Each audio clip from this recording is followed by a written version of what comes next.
Hello बच्चों।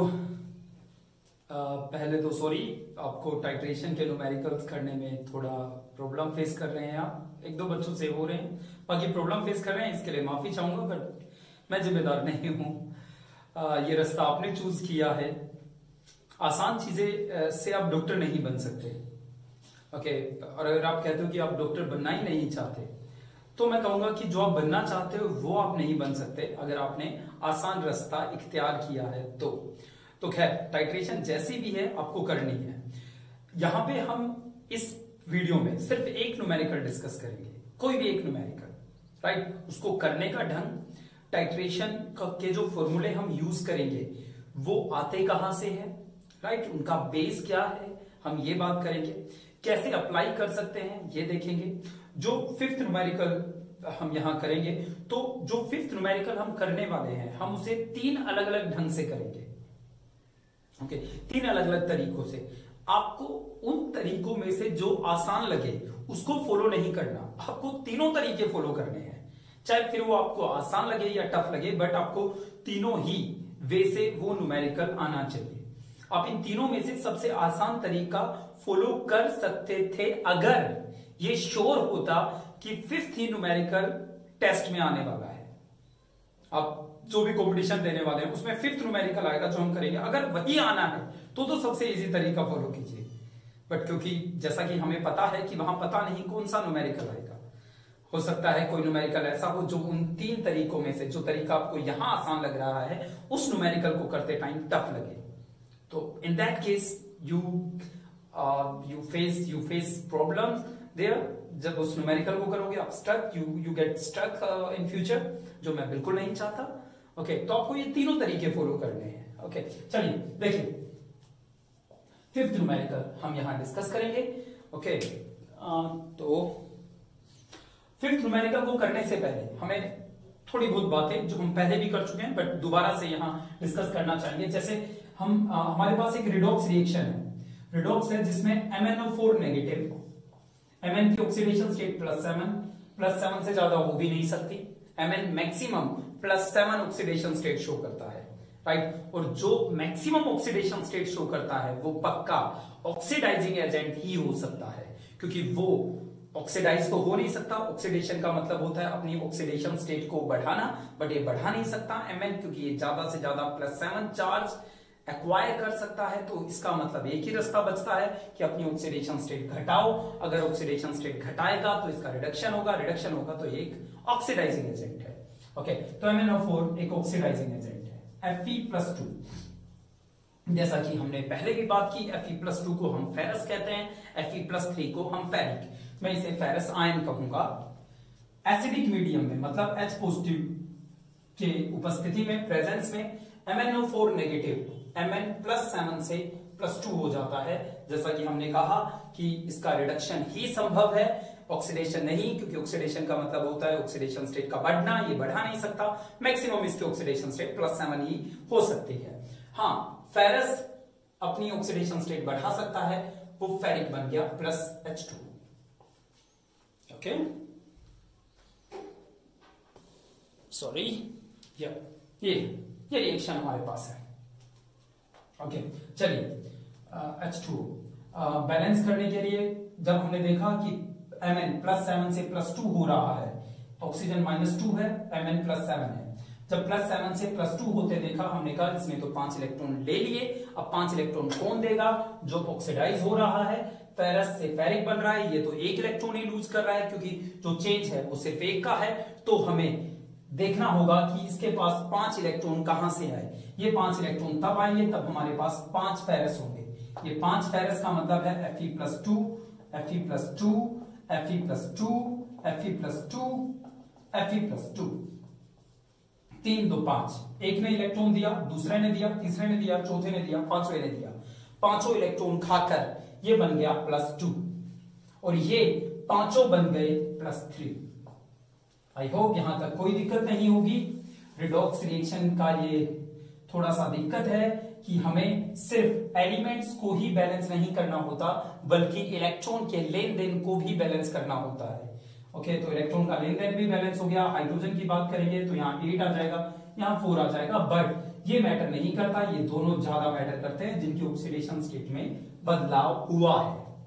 ठीक है, ओके। चलिए बच्चों, इस रिएक्शन को देखकर आप बहुत क्लियरली कह सकते हैं कि इसके 5 मोल इसके 1 मोल के साथ रिएक्ट करेंगे। मैं कह सकता हूं कि जब ये लैब में टाइट्रेशन हो रही थी तो एक ब्यूरेट थी, नीचे कोनिकल फ्लास्क था, इसमें फेरस आयन थे, ऊपर से Mn आया, आकर इसको फेरस आयन को फेरिक में बदल रहा है, रिएक्ट कर रहा है इनके साथ। ठीक है, ये सब कुछ हो रहा है इस टाइट्रेशन में, और इस टाइट्रेशन में ये रिएक्शन हो रही है। ओके, अब आगे देखिए बच्चों, खैर देखते हैं, ये समझ गए ना, इसका 1 मोल इसके 5 मोल के साथ रिएक्ट करेगा, फेरस के 5 मोल। ओके, वैसे वहां KMnO4 था, बट हमने कहा KMnO4 का जो K है वो तो पानी में जाकर K पॉजिटिव बनकर ऐसे घूमता रहेगा, जो अपने आप को बदलेगा वो है MnO4 नेगेटिव। तो हमने सिर्फ MnO4 नेगेटिव, फेरस सल्फेट इसके साथ था SO4 नेगेटिव। हमने कहा देख तेरा तो कुछ होना जाना है नहीं, तो तेरे को दिखाने का कोई फायदा नहीं, तो हम सिर्फ फेरस ही दिखाते हैं। हमने सिर्फ उनको दिखाया जिनकी ऑक्सीडेशन स्टेट बदली या जिनको लिखना लाजमी था, जरूरी था रिएक्शन को बैलेंस करने के लिए। जैसे H की ऑक्सीडेशन स्टेट नहीं बदली, बट फिर ऑक्सीजन कहां गया ये कैसे पता लगता है, ये वाला, इसलिए हमने H पॉजिटिव का भी जिक्र यहां किया। खैर ये हो गया बच्चों +7 -2 ऑक्सीडेशन +2 ये। ओके, आगे बढ़ते हैं, बट उससे पहले एक छोटी सी बात करते हैं। न्यूमेरिकल में क्या पूछेगा? न्यूमेरिकल में ये कहेगा भाई इसकी मोलैरिटी दे दी, इसका वॉल्यूम दे दिया, कितना यूज हुआ वहां, राइट, इसकी मोलैरिटी दे दी, और ये पूछेगा ये बताओ इसका वॉल्यूम कितना लगेगा। मतलब इसके बारे में पूरी इंफॉर्मेशन दे दी, इसके बारे में आधी दी, जो आधी है वो आपसे पूछ रहा है, ऐसे क्वेश्चन पूछेगा। आपने देखे भी होंगे, नहीं देखे तो आप देखोगे तो ऐसे ही क्वेश्चन आपके सामने है। ओके, क्वेश्चन करने से पहले हम एक बार एक काम करते हैं। मुझे बताओ बच्चों, मोलैरिटी की अगर मैं बात करूं, जिसको मैं M से दिखा सकता हूं या M से हम दिखाते हैं, उसका फॉर्मूला होता है number of moles upon volume. Volume in litre, millilitre में होता तो इनटू 1000 करते, ठीक है, right. Okay, volume in litre, litre में है।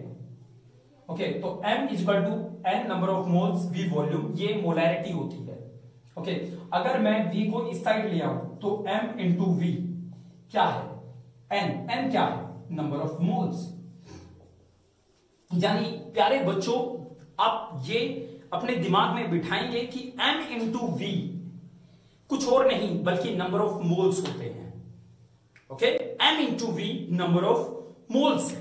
जब भी हम M1 V1 M2 V2 ये सब लिखते हैं, ये M इंटू V आपको बताते हैं कि वहां उस सब्सटेंस के कितने मोल हैं, जिसका मोलैरिटी और जिसका वॉल्यूम को आप मल्टीप्लाई कर रहे हो वो। ओके, खैर M इंटू V, फिलहाल मैं आपको सिर्फ ये बताना चाह रहा हूं कि M into V number of moles होते हैं। ओके, इसको हटाता हूं। अब आगे देखिए, समझिए। इसके मान लो इसकी मोलैरिटी M1 थी, इसका वॉल्यूम V1 था, जो ब्यूरेट से आया इतना वॉल्यूम आया, और जो आ रहा था उसकी मोलैरिटी ये थी। इसकी मोलैरिटी मान लेते हैं M2 थी, और इसकी जो वॉल्यूम यूज हुआ वो V2 था।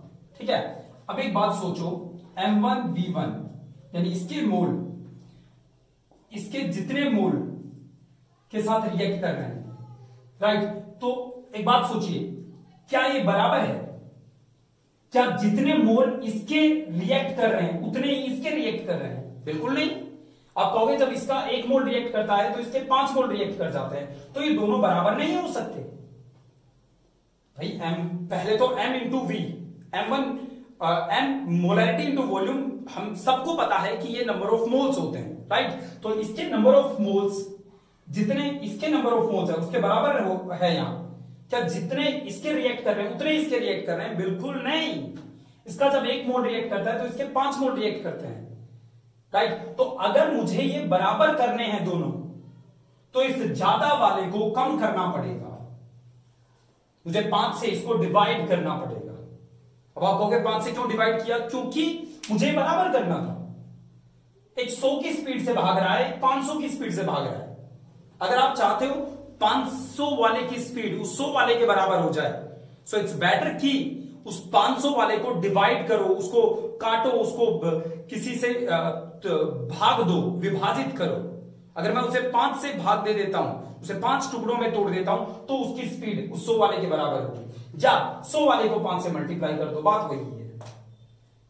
ओके, तो जो हम ये फॉर्मूला लिखते हैं m1v1 by n1, यानी इसके coefficient equal to m2v2 by n2, वो यहां से आता है। जब हम इसको डिवाइड करते हैं तो हमारा पर्पज इसको इक्वल करना है दोनों को।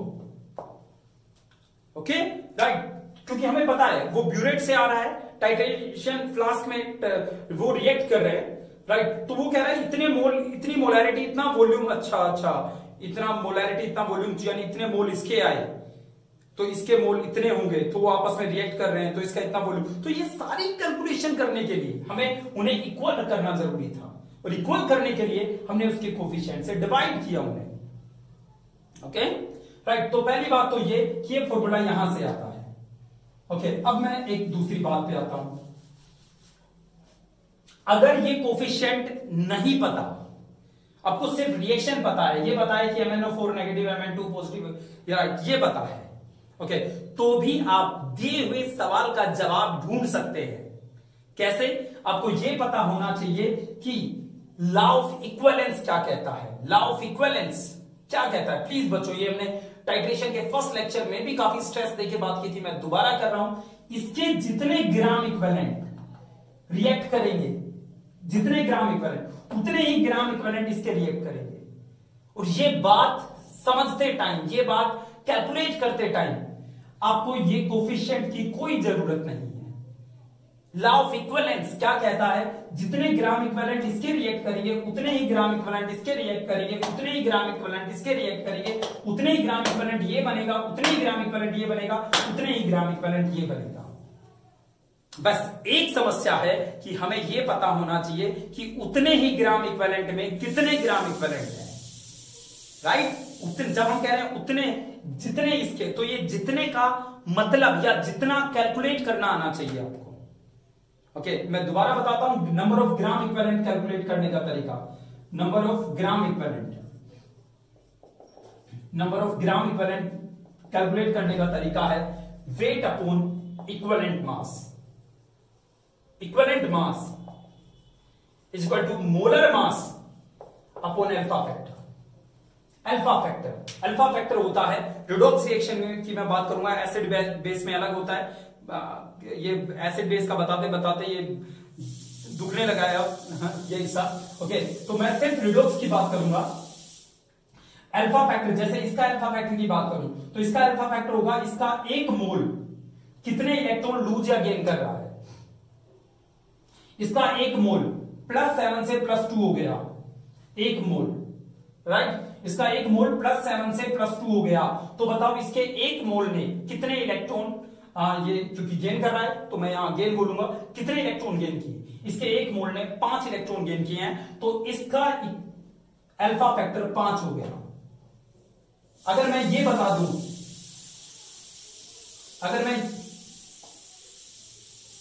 अगर मैं ये कह दूं कि MnO4 मेरे पास W1 ग्राम था, तो बताओ ये कितना रिएक्ट करेगा। तो आपको सिर्फ W1 ग्राम अपॉन इसके इक्विवेलेंट मास से इसे डिवाइड करना है। ये क्या है? इसका वेट अपॉन इक्विवेलेंट मास, ये इसके ग्राम इक्विवेलेंट है। जितने ग्राम इक्विवेलेंट इसके, इसका कितना ग्राम इक्विवेलेंट होगा, इसका भी इतना ही होगा। मान लो ये आपने W2 ग्राम लिया है, तो इसके कितने ग्राम इक्विवेलेंट होंगे? W2 अपॉन इसका इक्विवेलेंट मास। इक्विवेलेंट मास मान लिया इसका E1, इसका E2, ये इसका वेट, ये इसका इक्विवेलेंट वेट। और जब हमने वेट को जितना ग्राम ये था उसके इक्विवेलेंट मास से डिवाइड किया, तो ये नंबर ऑफ ग्राम इक्विवेलेंट बन गए। लॉ ऑफ इक्विवेलेंस कहता है इसके जितने ग्राम इक्विवेलेंट होंगे उसके भी उतने ही इसके साथ रिएक्ट करेंगे। इसमें मुझे 5 देखने की जरूरत ही नहीं है। अच्छा, इसके अल्फा फैक्टर की अगर मैं बात करूं तो ये +2 से +3 हो गया। एक इलेक्ट्रॉन लूज किया है इसने। अब आप कहोगे 5 लूज किए, नो, 5 ने मिलके 5 इलेक्ट्रॉन लूज किए हैं।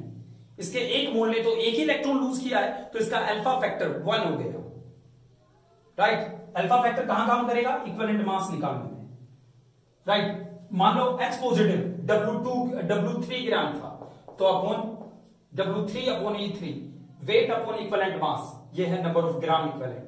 Mn2 positive W4 by E4, ये इसका equivalent number of gram equivalent होंगे, इसका W5/E5, राइट, W6/E6। तो लॉ ऑफ इक्विवेलेंस कहता है ये सब बराबर है, जितने इक्विवेलेंट इसके उतने इक्विवेलेंट इसके, उतने इक्विवेलेंट इसके, उतने इक्विवेलेंट बनेगा, इतने इक्विवेलेंट बनेगा, इतने इक्विवेलेंट बनेगा। बस हमारा काम है, हमारा टास्क है, सिर्फ हमें ये पता होना चाहिए कि ये वैल्यू निकाली कैसे जाती है, वो आप सीखोगे, इस न्यूमेरिकल में भी हम निकालेंगे। ओके, देखते जाइए बच्चों। खैर, इसको हटाते हैं। तो law of equivalence I hope सबको क्लियर हो गया होगा। दोबारा बात करते हैं। लॉ ऑफ इक्विवेलेंस का मतलब होता है लॉ ऑफ इक्विवेलेंस, इक्विवेलेंस का नियम। ये कहता है जितने ग्राम इक्विवेलेंट एक सब्सटेंस के रिएक्ट करते हैं, उतने ही किसी दूसरे के साथ दूसरे के उतने ही ग्राम इक्विवेलेंट रिएक्ट करते हैं, और उतने ही ग्राम इक्विवेलेंट प्रोडक्ट बनता है। ये कहलाता है लॉ ऑफ इक्विवेलेंस। ओके, चलिए बच्चों, अब मैं एक बार नॉर्मेलिटी पे आता हूं। नॉर्मेलिटी होती है नंबर ऑफ ग्राम इक्विवेलेंट, जिसके बारे में हम इतनी बड़ा चढ़ा के बात कर रहे हैं ना, number of gram equivalent upon volume, right. अगर वॉल्यूम लीटर में है तो 1000 से मल्टीप्लाई करने की जरूरत नहीं है। मैं v को इस साइड ले आता हूं, n इंटू वी क्या देगा, number of gram equivalent, n into V. जैसे m इंटू वी मोल्स देते थे, वैसे ही n into V number of gram equivalent देंगे। यानी अगर इसकी नॉर्मेलिटी N1V1 है, N1V1 क्या हो गया, इसकी नॉर्मेलिटी इंटू इसका वॉल्यूम जितने हमने ml लिया है, तो ये क्या हो गया NV, number of gram equivalent. जितने नंबर ऑफ ग्राम इक्विवेलेंट इसके होंगे, उतने ही इसके होंगे, और उतने ही इसके होंगे, और उतने ही इसके होंगे, उतने ही इसके होंगे, और उतने ही इसके होंगे, और ये सारे बराबर होंगे। यहां मुझे उस 5 से डिवाइड करने की जरूरत ही नहीं पड़ी, राइट। 5 से डिवाइड करने की जरूरत ही नहीं पड़ी, क्योंकि ये मोल्स नहीं, ये नंबर ऑफ ग्राम इक्विवेलेंट है। और नंबर ऑफ ग्राम इक्विवेलेंट का एक अपना ही, मैं कह सकता हूं, ये चार्मिंग है यार। अगर नंबर ऑफ ग्राम इक्विवेलेंट आपके पास है, मोल नहीं, इसके कितने ग्राम इक्विवेलेंट है, तो आप बता सकते हो कि दूसरे के कितने ग्राम इक्विवेलेंट वहां होंगे जो उसके साथ मिलकर रिएक्ट कर रहे हैं। तो ये है बच्चों। ओके, तो आज आपने जो 2 बातें बहुत जरूरी सीखी, वो है MV नंबर ऑफ मोल्स होते हैं, NV number of gram equivalent होते हैं। Okay, right. चलिए बच्चों, तो ये है। अब हम फिफ्थ न्यूमेरिकल की बात करते हैं। फिफ्थ न्यूमेरिकल में वो दो चीजों को जोड़ के दिखा रहा है, 2 चीजों के साथ रिएक्ट कर रहा है, MnO4 नेगेटिव। उससे पहले मैं एक और रिएक्शन लिखना चाहूंगा। MnO4 नेगेटिव, Mn की ऑक्सीडेशन स्टेट +7 है जी। +7 से ज्यादा हो सकती है, नहीं हो सकती है Mn की, मैग्नीज की। +7 से ज्यादा नहीं हो सकती तो कम ही हो सकती है। अगर ये कम होगा तो इसका रिडक्शन होगा, क्योंकि ऑक्सीडेशन स्टेट जब घटती है तो रिडक्शन होता है, और अगर इसका रिडक्शन होगा तो ये एक ऑक्सीडाइजिंग एजेंट की तरह ही काम कर सकता है। रिड्यूसिंग एजेंट नहीं हो सकता, क्योंकि रिड्यूसिंग एजेंट के लिए ऑक्सीडाइज होना जरूरी है। ऑक्सीडाइज का मतलब होता है ऑक्सीडेशन स्टेट का बढ़ना, जो ये नहीं बढ़ा सकता। MnO4 negative, COO negative. देखो बच्चों, ये है ऑक्सैलिक एसिड, ऑक्सैलिक एसिड, लिक। और इसका अगर H पॉजिटिव चले जाइए, 2 H पॉजिटिव लूज करता है, तो ये बन जाता है COO negative, COO negative, oxalic, oxalate. Sulphuric H positive चला गया, सल्फेट, राइट। ओके, तो ऐसे जब इक आ जाए और उसका H पॉजिटिव चला जाए, तो जो बचता है उसे हम एट कहते हैं, तो इसका नाम है ऑक्सैलेट। ओके, ऑक्सैलेट को मैं ऐसे भी लिख सकता हूं, 2 कार्बन 4 ऑक्सीजन 2 नेगेटिव, है ना। C2 1 2 3 4 ऑक्सीजन, नेगेटिव 2 नेगेटिव, तो C2O4 नेगेटिव लिखे, हाथ से 2 नेगेटिव, ऑक्सैलेट को इस पर डाला मैं, तो ये है C2O4 2 नेगेटिव। आज से इसका नाम हो गया ऑक्सैलेट। यहां कार्बन की ऑक्सीडेशन स्टेट है +3। ओके, ये जब ये पानी में जाता है ना, तो पानी में से ये H पॉजिटिव ले लेता है पानी का, तो ये ऑक्सैलेट वहां ऑक्सैलिक एसिड बन जाता है। इसका मतलब MnO4 नेगेटिव के अंदर जब ऑक्सैलेट डालेंगे, इसका मतलब वहां एसिडिक मीडियम हमने क्रिएट कर दिया, ऑटोमेटिकली हो गया। ओके, तो ये H पॉजिटिव के वहां मिली जाएंगे ऑक्सैलेट की हेल्प से, तो ये एसिडिक मीडियम में आपको पता है MnO4 नेगेटिव Mn2 पॉजिटिव में बदल जाता है, कार्बन से बन जाता है CO2 + H2। अगर आप कार्बन की ऑक्सीडेशन स्टेट देखें तो यहां है +4, +3 से +4 क्या हुआ है ऑक्सीडेशन, किसने किया, इसने, तो इसको क्या कहेंगे, ऑक्सीडाइजिंग एजेंट। ओके बच्चों, राइट। तो ये MnO4 नेगेटिव ऐसे दो तरीके से रिएक्ट करता है, फेरस से और ऑक्सलेट से। Okay, right. धीरे धीरे रिएक्शन पे काम करना है, एकदम से रिएक्शन नहीं समझनी। पहले न्यूमेरिकल करते टाइम आप ये मानेंगे कि रिएक्शन हमें देखकर ही उतारनी है, उसके बाद न्यूमेरिकल पे आगे बढ़ना है, ठीक है, राइट। फिलहाल देखकर ही उतारनी है वो। ओके, तो ये है हमारे पास दो रिएक्शन। ओके, अब मैं जब फिफ्थ न्यूमेरिकल को देखता हूं तो फिफ्थ न्यूमेरिकल में उसने इन दोनों चीजों को ही मिक्स कर दिया, उसने दोनों चीजों को मिक्स कर दिया। क्या दोनों चीजों को, उसने कहा MnO4 नेगेटिव रिएक्ट कर रहा है फेरस ऑक्सलेट से। अब नाम सुन लो, ferrous oxalate, oxalate, ferrous Fe+2, oxalate अब ये भी किया है C2O4 2 नेगेटिव, फेरस ऑक्सलेट बन गया ये ऑक्सलेट। अब ये भी देखा है थोड़ी देर पहले, तो बोर्ड साफ करने से पहले हमने कहा था ये ऑक्सलेट, आज से ऐसे लिखेंगे इसे, तो 2 पॉजिटिव 2 नेगेटिव एक दूसरे को न्यूट्रल कर देंगे तो चार्ज दिखाने की जरूरत क्या है। तो ये हो गया फेरस ऑक्सलेट का फॉर्मूला FeC2O4, ठीक है। तो MnO4 नेगेटिव जब फेरस ऑक्सलेट से मिलता है, इसका काम है ऑक्सीडाइज करना, तो ये किसको ऑक्सीडाइज करेगा, ये दो चीजों को ऑक्सीडाइज करेगा, एक तो इस ऑक्सलेट के कार्बन को और फेरस के मतलब इस आयरन को।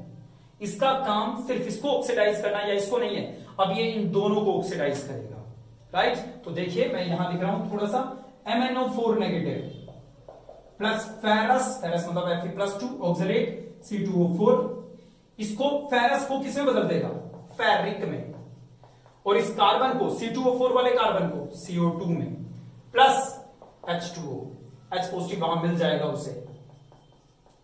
ये सिंपली ये रिएक्शन है, ठीक है, ये रिएक्शन है। यहां ओवरऑल रिएक्शन लिखने से पहले मैं इसको हटाऊंगा बच्चों, मैं इसे दोबारा लिखूंगा दो रिएक्शन। देखो MnO4 negative, MnO4 negative ferrous से कैसे मिलता है, कोई घबराना नहीं है, और ये वीडियो बीच में भी नहीं छोड़नी। MnO4 negative Mn2 positive,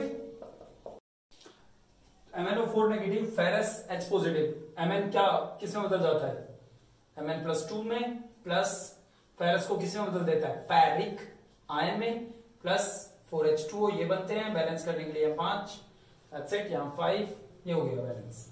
okay, चलिए, और जब ये ऑक्सलेट से मिलता है तब कैसे रिएक्ट करता है, MnO4 negative plus C2O4 2 negative, sorry बच्चों, प्लस H पॉजिटिव, क्या बनेगा, Mn2 positive plus CO2 plus H2O।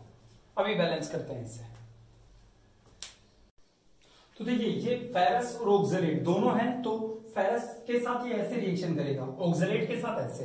अब ऑक्सलेट की रिएक्शन को ना बैलेंस करके देखते हैं। यहां +7 से +2 हो गया, 5 इलेक्ट्रॉन लिए। ओके, अब सवाल उठता है देगा कौन उसे, जी।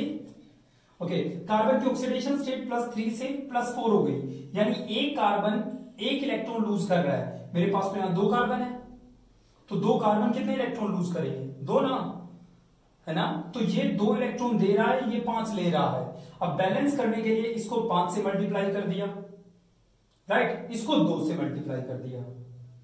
अब सही है भाई, C2 जो था मेरा C2 मतलब 2 कार्बन 2 इलेक्ट्रॉन लूज कर रहे थे, एक कार्बन 1 कर रहा है, +3 से +4, तो 2 कार्बन 2 इलेक्ट्रॉन लूज कर रहे हैं, राइट। अगर मैंने 5 आगे लिख दिया, टोटल 10 इलेक्ट्रॉन गए, एक Mn 5 इलेक्ट्रॉन ले रहा था, तो 2 Mn 10 इलेक्ट्रॉन लेंगे, तो ये 10 इलेक्ट्रॉन देगा, ये 10 इलेक्ट्रॉन लेगा। अब बैलेंस करते हैं, 2 है तो यहां 2 करना पड़ेगा, कार्बन 10 हो गए तो यहां 10 CO2, ये बैलेंस किया, ये कार्बन की ऑक्सीडेशन स्टेट थी +4, ओवरऑल कोई चार्ज नहीं है CO2 पे। बच गया कौन, 8, और ऑक्सीजन कितने हैं 20 और 8 28, तो यहां 28 H2 होने चाहिए, राइट।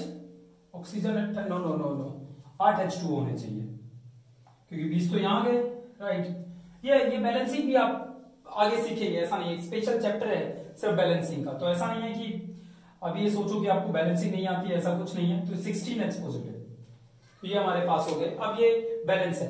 अब देखिए मैं क्या बता रहा हूं आपसे कि अगर इसको ये दिखता तो ये ऐसे रिएक्शन करता, ये दिखता तो ये ऐसे रिएक्शन करता। अब वहां तो दोनों है, फेरस भी है और ऑक्सलेट भी, तो ओवरऑल जो रिएक्शन होगी वो इसको ऐड करने से हमें मिलेगी, राइट। अब ऐड करके देखिए इसे, ऐड करते टाइम आपको रिएक्टेंट रिएक्टेंट के साइड और प्रोडक्ट प्रोडक्ट के साइड ऐसे ऐड करने हैं, राइट। जैसे ये फेरस ऑक्सलेट, तो फेरस 5 ऑक्सलेट 5, तो 5 हो गए फेरस ऑक्सलेट। मतलब एक्चुअली मैं आपको समझाना चाह रहा हूं कि ये जो रिएक्शन वहां देखोगे सॉल्यूशन में, तो ये रिएक्शन कहां से आई है, मैं आपको सॉल्यूशन भेजूंगा, तो ये रिएक्शन यहां से, ये 2 और 3 MnO4 नेगेटिव, ये रिएक्शन होगी वहां 24H पॉजिटिव 16 और 8, राइट। रिएक्शन को जोड़ने का तरीका ये होता है कि रिएक्टेंट को सबको एक साइड, प्रोडक्ट को एक साइड, तो यहां 3 Mn2 पॉजिटिव प्लस 5 Fe+2 यानी ferrous ion plus 10 CO2 plus 8 H2 है। ये जाए बाहर में, हम यहां की बात करते हैं। ओके, इसका M1V1 इज इक्वल टू इसके M2V2 के बराबर होगा या नहीं होगा? नहीं होगा, क्योंकि इसके 3 मोल इसके 5 मोल के साथ रिएक्शन कर रहे हैं। तो मान लो इसकी स्पीड है 3 किलोमीटर पर आवर रिएक्ट करने की, और इसकी स्पीड है 5। तो अगर मैं इसको 3 से डिवाइड कर दूं और इसको 5 से, तो दोनों की स्पीड बराबर हो जाएगी। इसकी 3 किलोमीटर पर आवर थी, 3 से डिवाइड करने के बाद 1 5, राइट। तो वो जो N1 N2 का जो फॉर्मूला था जो थोड़ी देर पहले किया था, वो यहां पे लागू हो जाएगा। ओके, अब कुछ नहीं बचा इस न्यूमेरिकल में, कुछ भी नहीं। अगर आप पढ़ेंगे न्यूमेरिकल, 5th न्यूमेरिकल की मैं बात कर रहा हूं, तो 5th न्यूमेरिकल में वो कहता है, 5th न्यूमेरिकल में वो कहता है कि क्या 5th न्यूमेरिकल में कहता है 3.6 ग्राम पर litre A solution of ferrous oxalate. Ferrous oxalate की जो स्ट्रेंथ है, स्ट्रेंथ का मतलब होता है 1 लीटर में कितने ग्राम है, 3.6 ग्राम पर लीटर। तो अगर मैं इसकी मोलैरिटी निकालूं तो 3.6 को अगर इसके मोलिकुलर मास से डिवाइड कर दूं, जो कि है बच्चों यहां इसका है 144, तो 144, तो ये बन गए ग्राम से मोल पर लीटर, यानी ये मोल पर लीटर आ गया। मोल पर लीटर क्या होती है, मोलैरिटी 0.025 मोलर बन गया, यानी फेरस ऑक्सलेट की मोलैरिटी ये आ गई, राइट। M1V1/3 M2V2/5। M1 कितना है, इसकी मोलैरिटी गिवन है न्यूमेरिकल में 0.01, तो इसको लिख दूं 0.01 इंटू वॉल्यूम कितना लिया इसका, ओके, इसका वॉल्यूम निकालना है V1/3, इसकी मोलैरिटी 0.025, स्ट्रेंथ दे रखी थी। स्ट्रेंथ का मतलब होता है कितने ग्राम है 1 लीटर में, इतने ग्राम में 1 लीटर, तो इतने मोल 1 लीटर में, और जितने मोल 1 लीटर वही मोलैरिटी।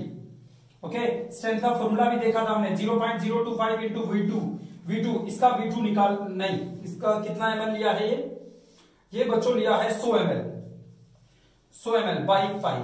यहां से V1 की वैल्यू आएगी और हमारा आंसर आ जाएगा। ये पहला तरीका है। सिर्फ क्या किया, M1V1 अपॉन जो भी इसका कोफिशिएंट था, M2V2 अपॉन जो भी इसका कोफिशिएंट था, इसकी मोलैरिटी गिवन, वॉल्यूम निकालना था, इसकी मोलैरिटी गिवन, वॉल्यूम गिवन, यहां से हम V1 की वैल्यू निकाल सकते हैं। मतलब KMnO4 जो भी आंसर आएगा 150 ml आंसर आएगा, यानी KMnO4 150 ml यूज होगा हमारा इस फेरस ऑक्सलेट को न्यूट्रलाइज करने के लिए, जो 100 ml है। ओके, तो ये पहला तरीका था। दूसरे तरीके पे आते हैं। इस बार बच्चों हमारे पास जो भी डाटा गिवन है उसको मैंने इस साइड लिख दिया, ये रिएक्शन है। इसे दूसरे तरीके से करते हैं। इस बार हम मोलैरिटी M1V1/N1 वो फॉर्मूला नहीं लगाएंगे। इस बार हम अपने दूसरे तरीके से करते हैं, लॉ ऑफ इक्विवेलेंस से करते हैं इस न्यूमेरिकल को। लॉ ऑफ इक्विवेलेंस कहता है जितने इसके ग्राम इक्विवेलेंट रिएक्ट करेंगे उतने ही इसके करेंगे, उतने ही इसके करेंगे, उतना ही प्रोडक्ट बनेगा, उतने ही gram equivalent, number of gram equivalent. तो अगर मुझे ये पता लग जाए इसके कितने ग्राम इक्विवेलेंट यूज हुए हैं, तो मैं ये बता सकता हूं इसके कितने ग्राम इक्विवेलेंट यूज होंगे। ओके बच्चों, तो सबसे पहले हम N1V1 ये बताओ बच्चों क्या होता है, N into V, number of gram equivalent, है ना। N1V1 is nothing but number of gram equivalent, यानी इसका N1V1 और इसका N2V2 बराबर होंगे या कोफिशिएंट से डिवाइड करना है? बिल्कुल नहीं, क्योंकि जब लॉ ऑफ इक्विवेलेंस पढ़ते हैं तो उसकी यही तो खास बात है, हमें नंबर ऑफ मोल्स की जरूरत ही, हमें कोफिशिएंट की जरूरत ही नहीं पड़ती, कितने भी हो कोई फर्क नहीं पड़ता, जितने ग्राम इक्विवेलेंट उसके, बस आपको ग्राम इक्विवेलेंट निकालने आने चाहिए, उतने ही ग्राम इक्विवेलेंट इसके होंगे, उतने ही इसके, उतने ही इक्विवेलेंस प्रोडक्ट बनेंगे, उतने ही ग्राम इक्विवेलेंट। ओके, और N1V1 कुछ और नहीं बल्कि नंबर ऑफ ग्राम इक्विवेलेंट देता है। तो अगर मुझे इसका N1V1 पता लग जाए मतलब इसका नंबर ऑफ ग्राम इक्विवेलेंट पता लग गया, इसका नंबर ऑफ ग्राम इक्विवेलेंट पता लग गया और ये दोनों इक्वल होंगे। ठीक है बच्चों, चलिए सबसे पहले इसकी नॉर्मेलिटी। ओके, रिएक्शन देखिए, रिएक्शन देखिए, मैं इसको हटा रहा हूं। एक बात बताओ बच्चों, नॉर्मेलिटी से, normality is equal to alpha into molarity. नाम हमने किया था, नाम सॉल्यूशन वाले वीडियो में आप देखिए, नॉर्मेलिटी मोलैरिटी में रिलेशन होता है, नाम n is equal to alpha n। Okay, ferrous oxalate की मोलैरिटी है 0.025।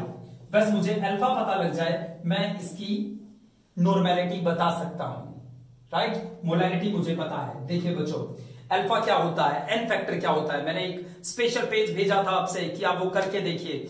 बहुत सारे बच्चों ने किया, किसी ने छोड़ भी दिया, उन्हें अब वो दोबारा करना पड़ेगा। एन फैक्टर निकालने या एन फैक्टर या अल्फा फैक्टर का मतलब होता है इसका एक मोल जितने इलेक्ट्रॉन लूज या गेन करेगा वो इसका अल्फा फैक्टर है। ओके, अब जरा देखो, फेरस +2, कार्बन +3, राइट। प्रोडक्ट में जाकर ये बन जाता है +3 और कार्बन बन जाता है +4।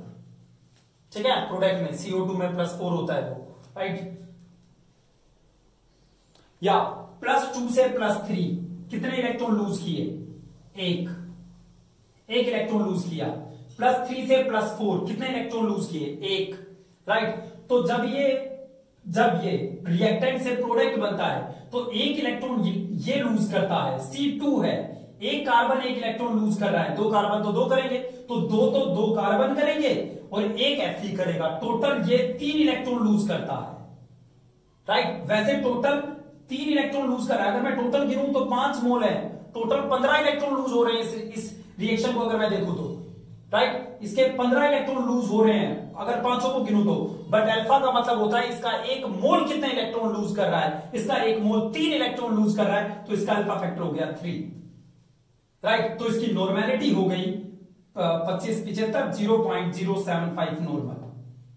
ठीक है, 0.075 नॉर्मल, हटा रहा हूं मैं इसको, तो ये हो गया N1 हो गया 0.075। कितना वॉल्यूम यूज हुआ इसका, 100 ml इज इक्वल टू इसकी नॉर्मेलिटी। ये मत सोचना कि सर नॉर्मेलिटी में अल्फा निकालना पड़ेगा, अल्फा के लिए सोचना पड़ेगा, सोचना पड़ रहा है तो सोचिए, बट न्यूमेरिकल कीजिए, कैसे भी कीजिए, एग्जाम में अच्छे मार्क्स लेके आने हैं।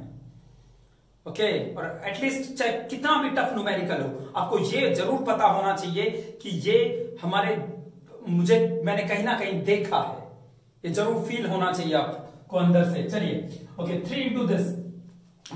एज ए बायो स्टूडेंट आपको टफ लग सकती है ये सारी चीजें, ओके, बट आसान चीजों के लिए आप पैदा नहीं हुए, और आसान चीजें आपको बहुत ज्यादा कामयाबी भी नहीं देती, राइट। तो ये आपको सोचना है, सपने बड़े हैं तो काम भी टफ करने पड़ेंगे। 0.075 इसका normality, n is equal to alpha m, molarity है 0.01 इंटू अल्फा, +7 से +2 हो जाता है, 5 इलेक्ट्रॉन ये गेन करता है।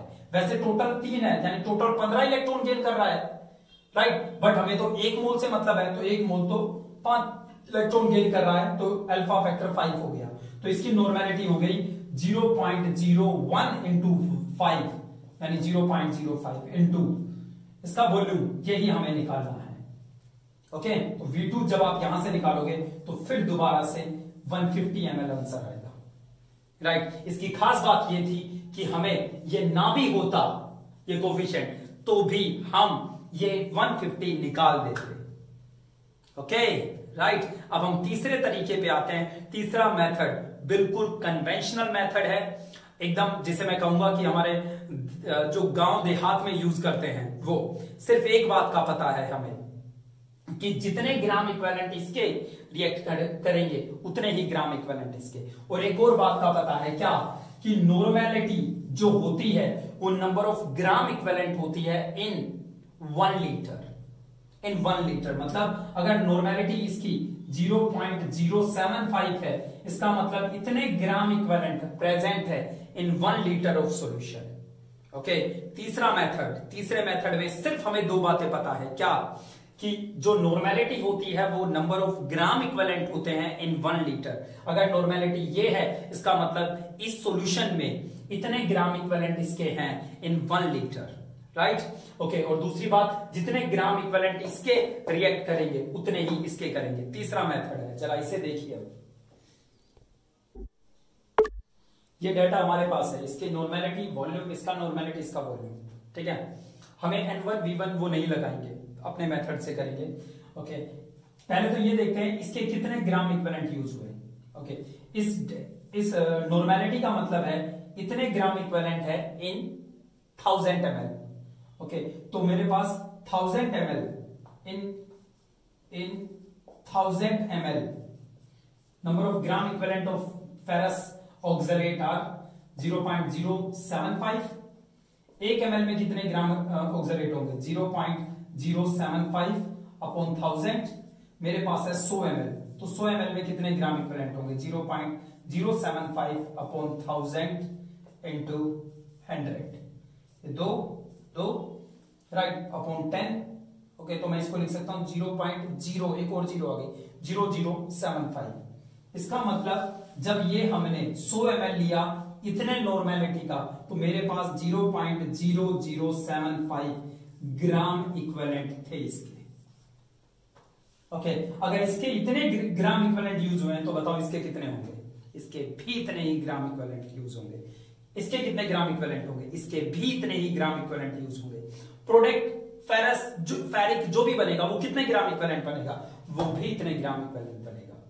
ओके, चलिए, तो अब सिर्फ हमें ये पता करना है कि इसके इतने ग्राम इक्विवेलेंट कितने ml में हो सकते हैं, और जितने ml में हो सकते हैं उतना ही ml हमने इसको दिया है रिएक्ट करवाने के लिए। ओके, 0.05 का मतलब इतने gram equivalent, 0.05 gram equivalent, normality की डेफिनेशन यही तो होती है, किसमें प्रेजेंट है, इन 1000 ml।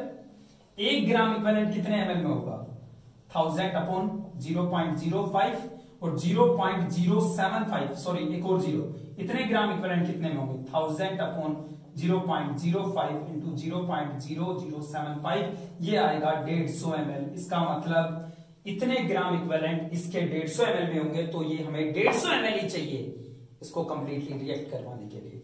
ये तीसरा मेथड था। ओके, मैं फिर दोबारा कहता हूं, इनमें से जो सबसे आसान है वो आपको नहीं आना चाहिए, आपको तीनों मेथड आने चाहिए।